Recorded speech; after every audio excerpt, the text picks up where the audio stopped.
Hello and welcome to the last chapter, that is the 10th chapter of your English textbook. The name of the chapter is The Banyan Tree. नमस्कार, आप सभी का स्वागत है आपके text book के आखिरी अध्याय में जिसका नाम है द बैनियन ट्री। तो चलिए शुरू करते हैं। Before you read, have you seen a mongoose? You have read in lesson 9 that a mongoose can fight with and kill a snake.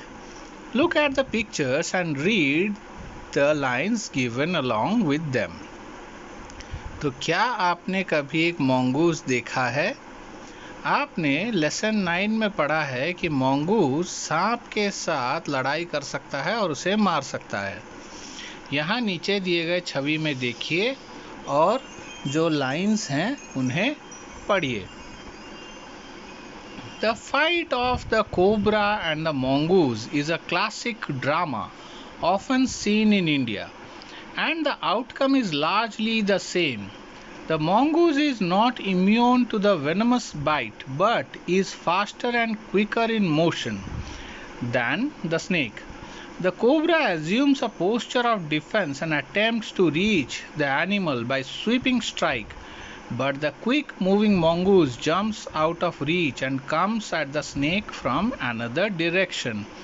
Before the snake can get into striking position again, this constant movement tries and discourages the snake, and the mongoose is finally able to leap in close and bury its teeth in the snake's neck, usually serving the joints of its vertebrae.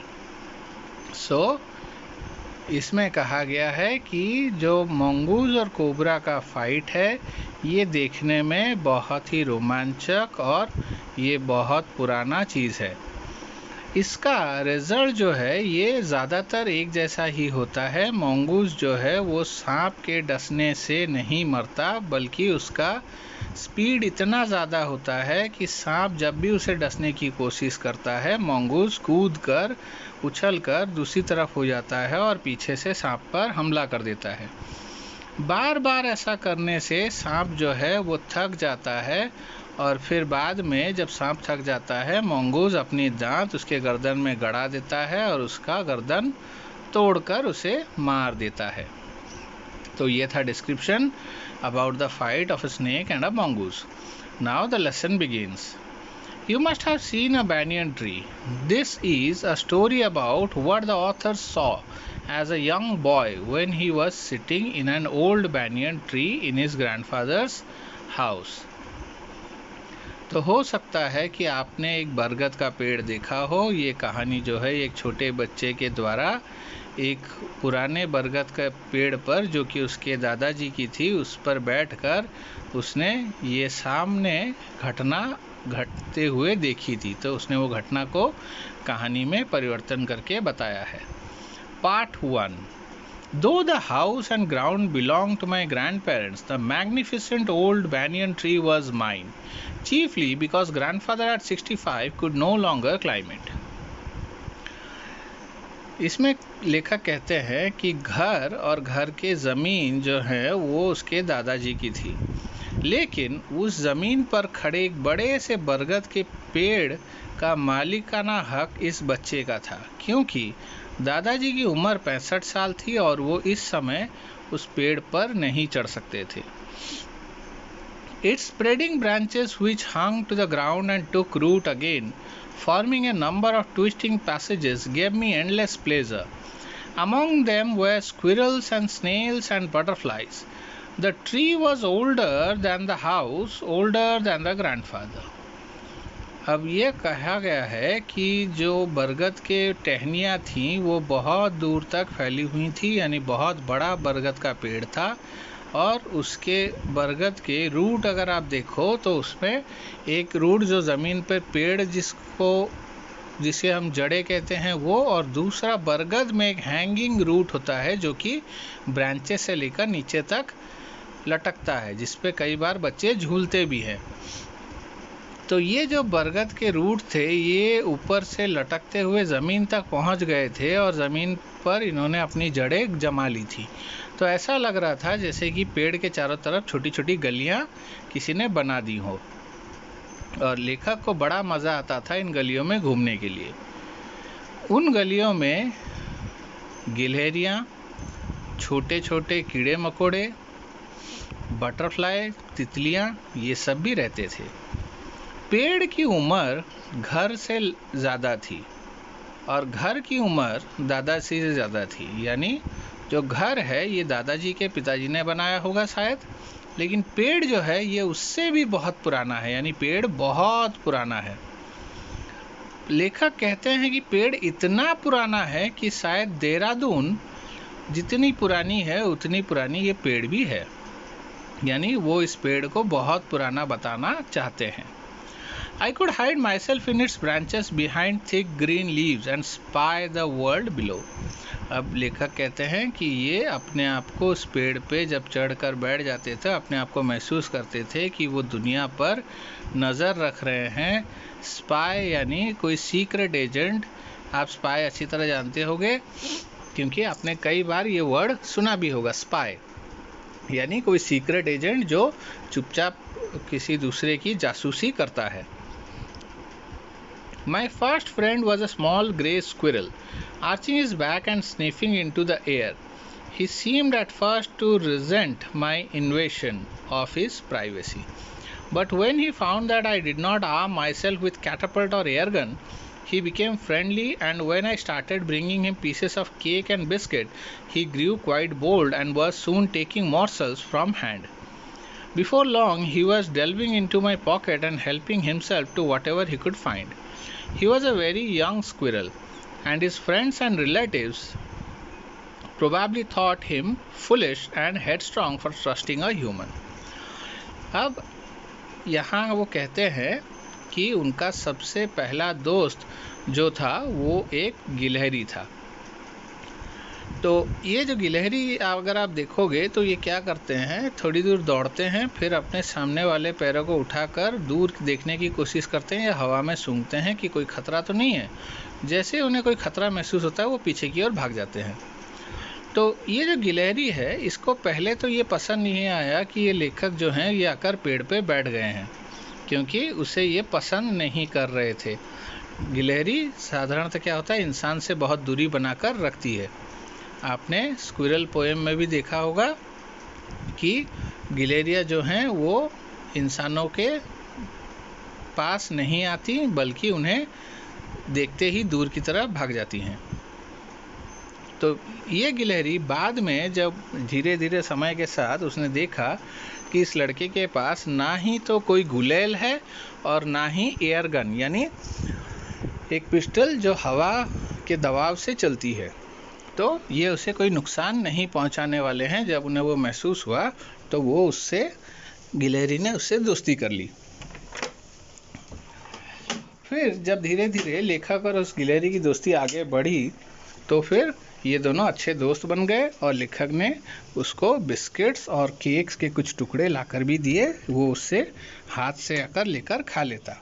बाद में इन दोनों की दोस्ती इतनी गहरी हो गई कि वो गिलहरी उसके पॉकेट में चला जाता और जो भी उसे खाने के लिए मिलता वो उसे ले लेता।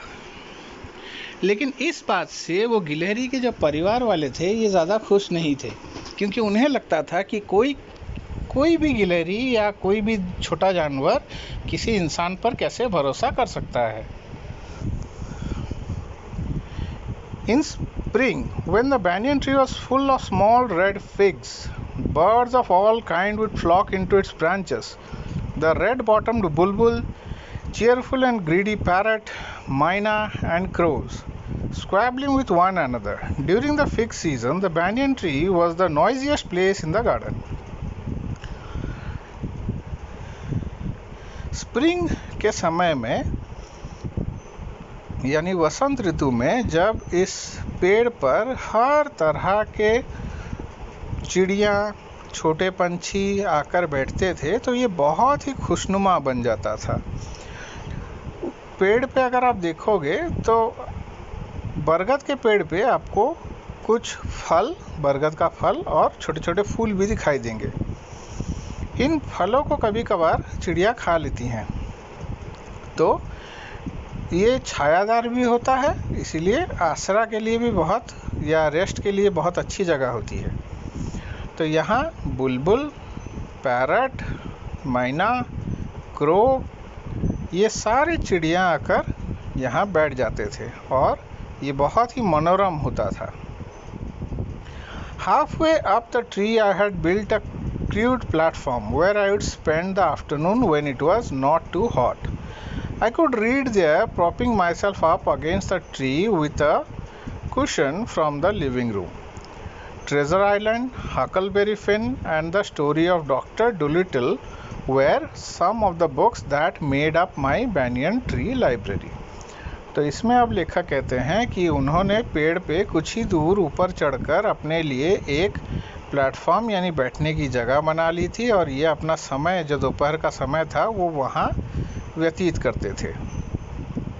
वो वहाँ चढ़ के बैठ जाते थे और अपने लिविंग रूम, यानी जिसे हम ड्राइंग रूम भी कह सकते हैं, वहाँ से कुशन यानी गद्दा तो बहुत बड़ा हो जाएगा। यहाँ आपने कुशन का मतलब ये समझना है कि जो हमारे लिविंग रूम सोफ़ा के ऊपर हम एक छोटा सा तकिया जैसा डालते हैं, उसे कुशन कहते हैं। तो वो उसे ले आते थे और फिर वहाँ बैठकर ट्रेजर आइलैंड, हकलबेरी फिन और स्टोरी ऑफ डॉक्टर डोलिटल जैसी किताबों को वहाँ बैठकर पढ़ा करते थे। तो इससे उनका एक छोटा सा banyan ट्री लाइब्रेरी उन्होंने बना रखा था। When I did not feel like reading, I could look down through the leaves at the world below. And on one particular afternoon, I had a grandstand view of that classic of the Indian wild, a fight between a mongoose and a cobra. जब उनका पढ़ने को मन नहीं करता था तो वो उन पत्तियों की आड़ से नीचे की ओर देखते थे। जैसा उन्होंने पहले कहा कि वो दुनिया को स्पाई कर सकते थे, यानी कौन कहाँ जा रहा है, क्या कर रहा है, वो दुनिया को देख सकते थे चुपचाप, उन्हें कोई नहीं देख सकता। तो वो वहाँ से नीचे देखते और नीचे की दुनिया को एंजॉय करते।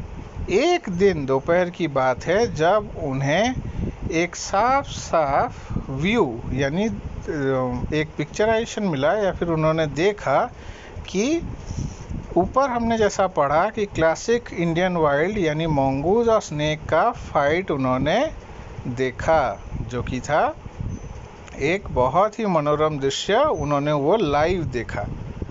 अब पार्ट 2।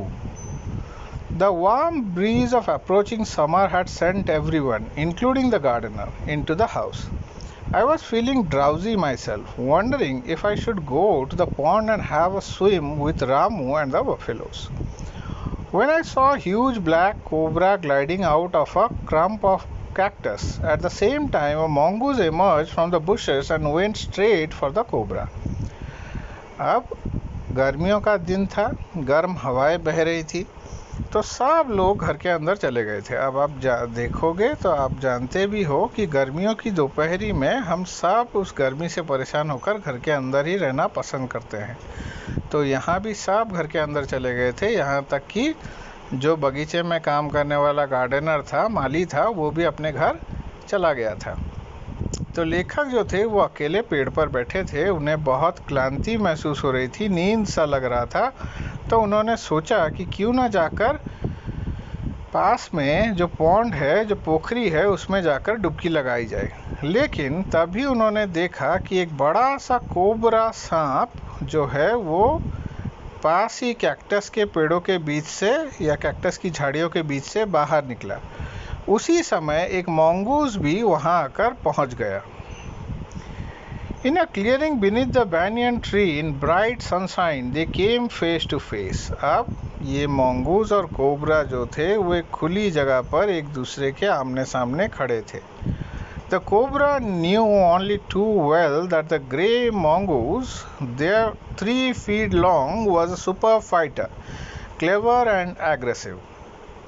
तो यहाँ कहा गया है कि कोबरा जो था वो अच्छी तरह जानता था कि ये 3 फुट का मंगूस जो है ये बहुत कमाल का फाइटर है, योद्धा है, और इसके पास बहुत दिमाग भी है और ये ख़तरनाक भी है। But the cobra too was a skillful and experienced fighter. He could move swiftly and strike with the speed of light, and the sacs behind his long sharp fangs were full of deadly poison. It was to be a battle of champion. तो ये paragraph number 8 जो है इसमें mongoose और cobra के qualities को describe किया गया है। कहा गया है कि कोबरा जानता था कि ये 3 फुट का मंगूज जो है वो एक बहुत ही खतरनाक योद्धा है, बहुत दिमाग वाला है और बहुत गुस्से वाला भी है। साथ ही साथ कोबरा भी किसी अंश में कम नहीं था, वो भी बहुत ही एक्सपीरियंस यानी लड़ाई का उसे ज्ञान था, बहुत तेज़ था और बिजली की गति से हमला कर सकता था, यानी बहुत ज़ोरदार हमला कर सकता था। उसके मुंह के पीछे ग्रंथियां हैं जिसे कि हम कहते हैं पोटली, जिसमें वो अपना जहर रखता है और उसके जब वो दांतों से किसी को काट लेता है तो उस प्रेशर से वो जहर किसी के भी शरीर में घुस सकता है। तो उसके पास ये एक बहुत आधुनिक और ख़तरनाक हथियार हम कह सकते हैं जो स्नेक के पास था, लेकिन मंगूज जो था उसके पास कोई ऐसा हथियार नहीं था। अब ये जो लड़ाई है ये लड़ाई बहुत भयंकर होने वाली है। Hissing defense, he forked tongue darting in and out. The cobra raised 3 of his 6 feet off the ground and spread his broad, spectacled hood. The mongoose bushed his tail. The long hair on his spine stood up. अब cobra जो है इसने hissing sound, यानी आपने सुना होगा या फिर आपने कई वीडियो में, या अगर आपका एक्सपीरियंस हो तो ओरिजिनल में आपने अगर सांप को देखा होगा तो आपने महसूस किया होगा कि वो एक करके साउंड निकालते हैं, इसे हिसिंग साउंड कहते हैं। तो ये जो कोबरा था इसका उसने हिसिंग साउंड निकालकर अपने आप को बता दिया कि मेरे पास आने की हिम्मत मत करो। और उसका जो टंग था ये फॉक टंग था। फॉक टंग आपने पहले भी पढ़ा है, जैसा कि आप जानते हो कि जो कांटा हम इस्तेमाल करते हैं नूडल वगैरह खाने के लिए उसे हम फॉर्क कहते हैं, और सांप की जीभ जो है वो बीच से कटी होती है 2 हिस्सों में, तो वो जब बाहर निकलती है तो 2 हिस्से अलग अलग निकलते हैं, तो ऐसा लगता है जैसे कि 2 जुबान हो। तो वह अपने उस जुबान को अंदर बाहर करके बता रहा था कि वो भी तैयार है। अचानक से कोबरा जो 6 फुट का था वो 3 फुट खड़ा हो जाता है और अपने सर को चौड़ा करके ज़्यादा खतरनाक दिखाने की कोशिश करता है। लेकिन मंगूज भी कुछ कम नहीं है। मंगूज ने भी अपनी पूंछ को झाड़ा, यानी उसने भी लड़ाई का लिए तैयारी बता दी और उसके पीठ पर जो बाल थे उसे खड़े कर लिए। अब आप देखोगे ये जनरली बिल्ली और मंगूज इन दोनों में ये कॉमन है कि जब भी वो खतरा महसूस करते हैं तो वो अपने पीठ के बालों को खड़ा कर लेते हैं और अपने आप को तैयार करते हैं खतरे से निपटने के लिए। Though the combatants were unaware of my presence in the tree, they were soon made aware of the arrival of 2 other spectators. One was a myna, the other a jungle crow.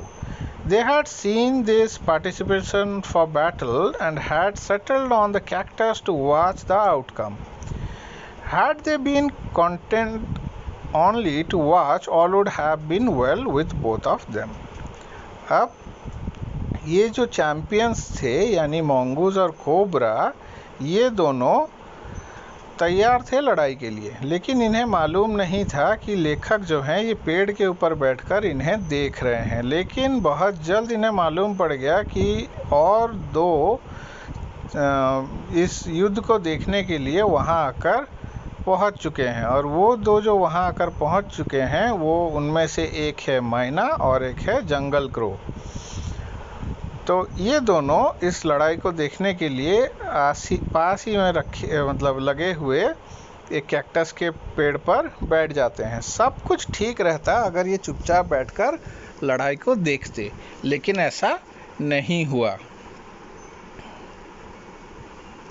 The cobra stood on the defensive, swaying slowly from side to side. अब cobra जो 3 foot खड़ा हो गया था वो दाएं बाएं हिलने लगा, यानी वो तैयारी करने लगा कि अब वो अटैक करे। trying to mesmerize the mongoose into making a false move. अब इससे वो क्या कर रहा था ना, वो mongoose को सम्मोहित करने की कोशिश कर रहा था कि वो कोई गलती करे और ये उस पर अटैक कर दे. But the mongoose knew the power of his opponent's glassy, unwinking eyes and refused to meet them. लेकिन mongoose था वो भी बहुत चालाक था और ये जानता था कि एक बार अगर ये अपने प्रतिद्वंदी यानी जो उसके सामने ये सांप है उसकी आंखों में देख लेगा तो ये समझ नहीं पाएगा कि वो क्या करना चाहता है, इसलिए वो सांपों की आंख से अपनी आंख नहीं मिला रहा था. Instead, he fixed his gaze at a point just below the cobra's hood and opened the attack. लेकिन ये mongoose जो है इसने अपनी आंखें गड़ा रखी थी सांप की गर्दन पे और इसने हमला कर दिया. Moving forward quickly until he was just within the cobra's reach, the mongoose made a pretended move to one side. Immediately the cobra struck. जैसे ही mongoose इसके पास जाने की कोशिश कर रहा था तो mongoose ने कोशिश की कि वो उसके पास पहुंच जाए और एक तरफ से उस पर हमला कर दे, लेकिन कोबरा ने तुरंत उस पर अटैक कर दिया. His great hood came down so swiftly that I thought nothing could save the mongoose. सांप का फन इतने जोर से नीचे आया कि लेखक को लगा कि mongoose को कोई बचा नहीं सकता.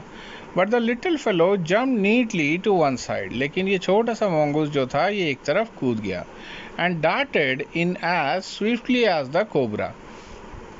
अब वो भी कोबरा जैसा ही तुरंत एक जगह से दूसरी जगह कूद कर उसके वार से बच गया, biting the snake on the back and darting away again out of reach. अब कूद कर उसने तुरंत सांप को एक बार काट लिया और फिर दूसरी तरफ कूद गया.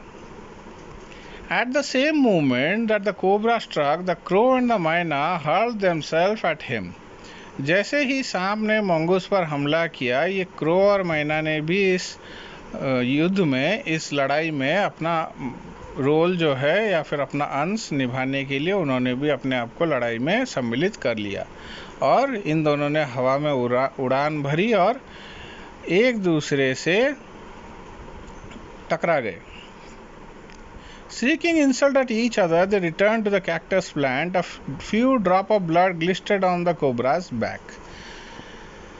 अब इन दोनों को बहुत बेइज्जती महसूस हुई कि वो एक दूसरे से हवा में टकरा गए थे और फिर वापस आकर अपनी अपनी जगह पर बैठ गए और कुछ बूंदें खून की सांप के पीठ से निकलने लगी, यानी जो mongoose ने उस पर अटैक किया था उससे उसने चोट पहुंचा दी थी.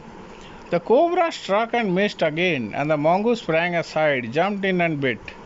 Again the bird dived at the snake, bumped into each other instead, and returned seeking to the safety of the cactus.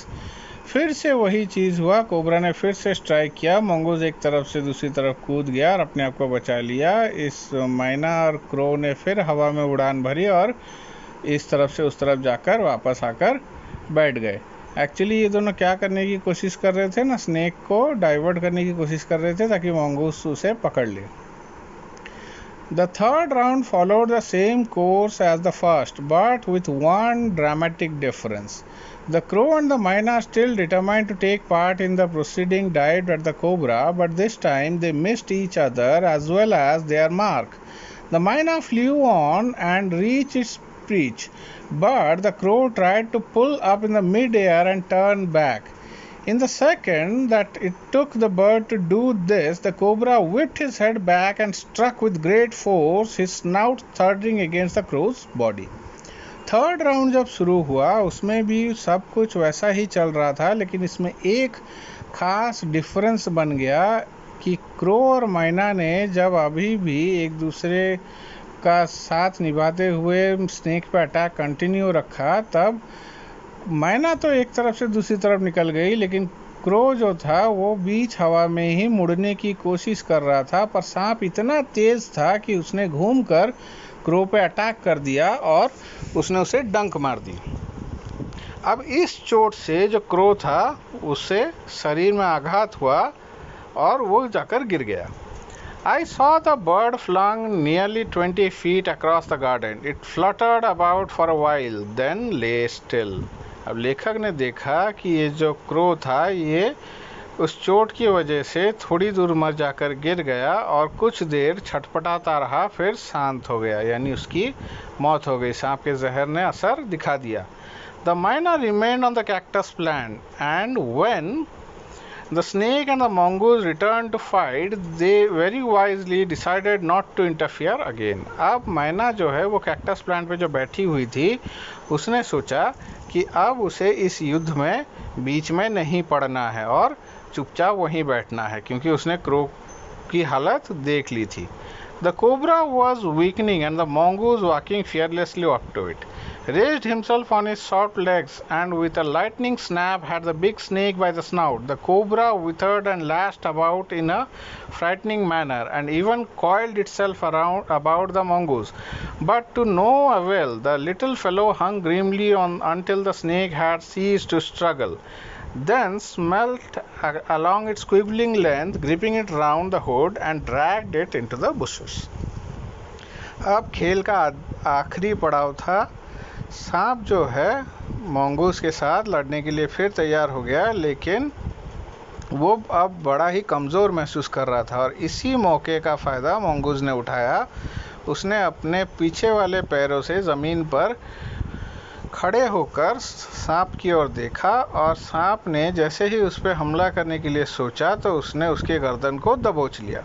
अब सांप अपने आप को बचाने के लिए मंगूस को अपनी जकड़न में जकड़ना चाहता था, लेकिन ऐसा नहीं हो पाया। वो एक तरफ से दूसरी तरफ कूदकर उसकी पकड़ से आज़ाद हो गया और फिर उसने अपने दांतों की दबाव को बढ़ाया और सांप के गर्दन में पूरे अपने दांत गड़ा दिए।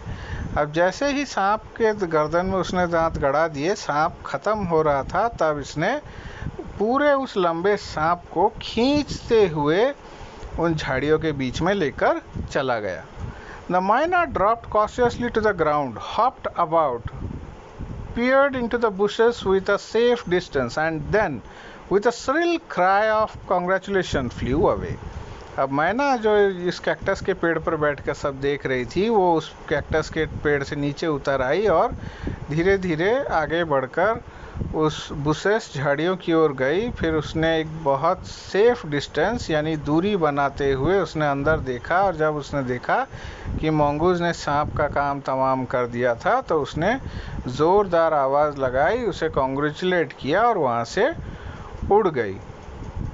तो ये था स्टोरी द बैनियन ट्री। आपको कहानी कैसी लगी? पसंद आया हो तो लाइक का बटन ज़रूर दबा दें, कमेंट करें कहानी आपको कैसी लगी, क्या आपने भी ऐसा कभी देखा है।